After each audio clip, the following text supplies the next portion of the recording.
Wow! Yun. Halika na, ikain na natin ito. Nag-order yung kapatid ko niyan. Anniversary ata nila ng kanyang Chihuahuas.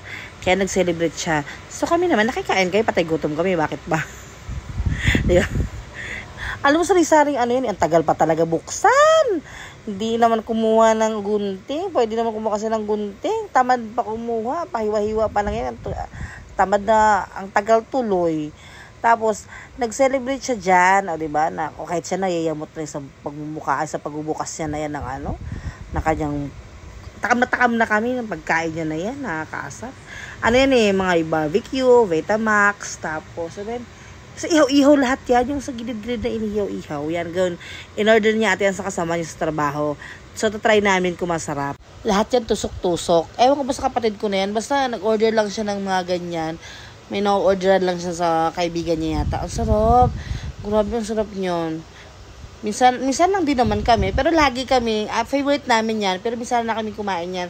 Kasi yung tatay ko, mayroon, na-trauma kami yung tatay ko na mahilig siyang kumain ng ganyan. Tapos high blood siya.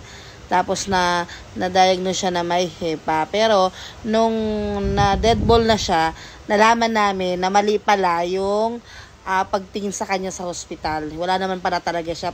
Pero, inano pa rin namin yun sa utak namin na pag kumakain ng mga ganyan ihaw, pag mga kumakain na, pag nasubrahan ka, magkakahepa ka. Ewan ko ba, ganun ang utak namin.